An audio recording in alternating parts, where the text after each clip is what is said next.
Hi, so this video is going to be me retelling the story of my very first characters ever made. They were Minecraft OCs that I made as a kid when I was really young. I was like 8 years old. I was heavily, and I mean heavily, inspired by Afma's roleplay series that I watched religiously back then. My story followed all the same plot beats and basically had the same self-insert storyline with the classic amnesia-filled beginnings of, what, where am I? And then they find and rebuild the village. If you know, you know. Within this story was a dual perspective between the protagonists, which were the humans, and the antagonists, being the mobs.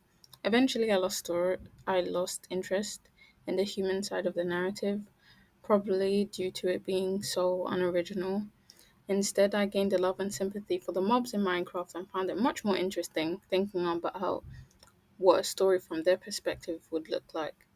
So I split the narrative into where the mobs became the main focal point of the narrative. Now onto the eventful story of Mobcraft. Our story begins with our small protagonist Jelly, a slime that lives with her brother Gooseberry in a cave beneath the ruins of a man-made bridge.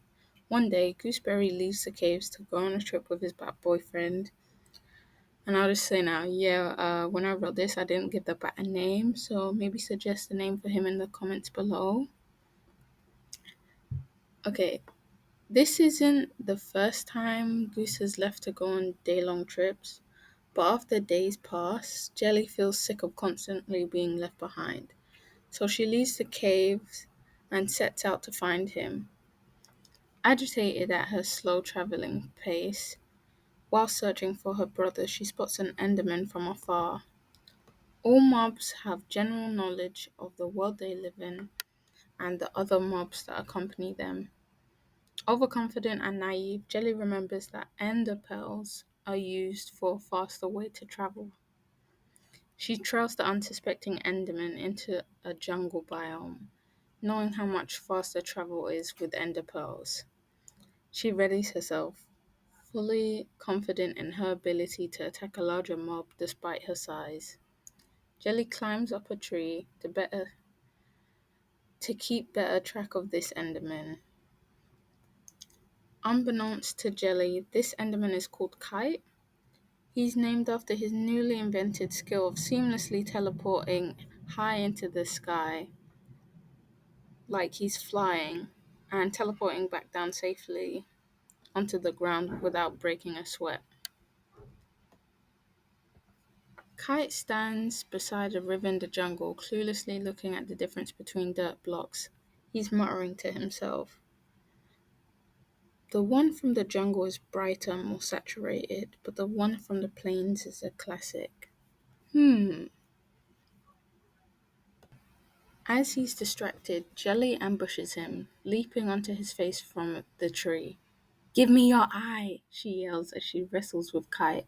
He struggles to pull her off of his face. In a panic, Kite flails and teleports away. Though it's practically pointless, Jelly has a death grip on his eye and she's teleporting alongside him. There's nothing he can do to shake her off. As Jelly violently attempts to yank out his eye, they begin to glitch strangely as they teleport around, going from biome to biome. In his desperation, Kite, taking after his namesake, takes flight, teleporting higher and higher into the sky. Kite grows exhausted from his fruitless escape attempts and passes out midair. Jelly, still clinging to his face as they plummet and crash to the ground. They've been glitching strangely in a way that's super painful. Conveniently for Jelly, her fall is softened by Kite's face. Ever the opportunist, Jelly pulls out Kite's eye while he's briefly unconscious. Haha, yes! Finally, yes, I got it! Jelly's celebration is cut short by Kite snatching his severed eye back. As Jelly reaches up and attempts to snatch back his eye, she attempts to escape, only to realize she's gotten stuck in his eye socket. And that summarizes the fateful meeting of our protagonists. Going into a brief intermission because the video is still not over and there's still a bit to talk about.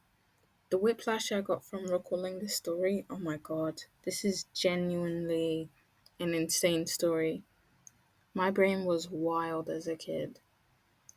To clarify on what happened here, Jelly basically glitched into Kite's eye um, while hurting him, and now she's stuck and can't get out.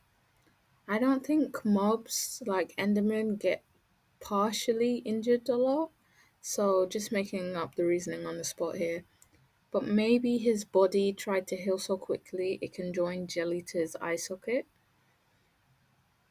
I remember that initially this story had Jelly going around uniting all the mobs of different categories to defeat the humans, but at some point I just decided that wasn't interesting anymore, not compared to this new idea anyway. Maybe it happens later on in the story, after Jelly has gone through all this character development. This particular video isn't super lore heavy in terms of world building, mostly because a lot of things that are Minecraft logic are just canon to the story, but with a twist. Fun fact, in this world, all aggressive mobs can just lay eggs, like the eggs you would find in creative mode. Very fun fact for you.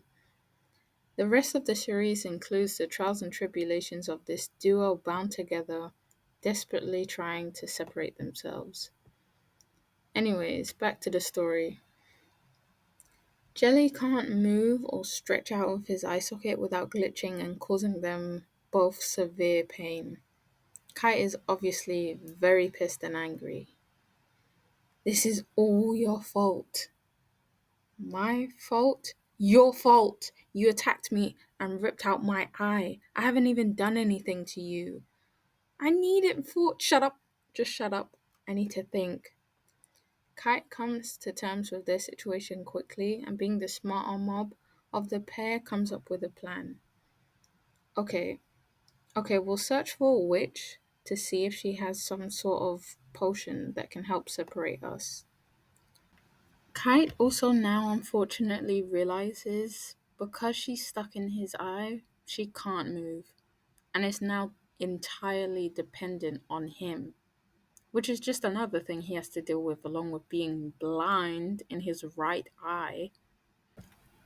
They now have to travel bonded together in search of a witch, very, very reluctantly getting to know each other along the way.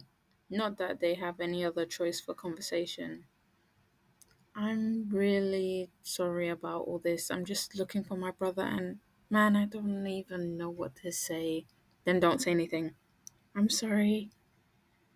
The sooner we get this over with, the sooner we can get back to our lives.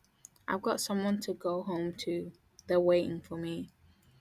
After glitching around during the fight and teleporting to different biomes, the pair end up in a mountain biome, all the way at the top.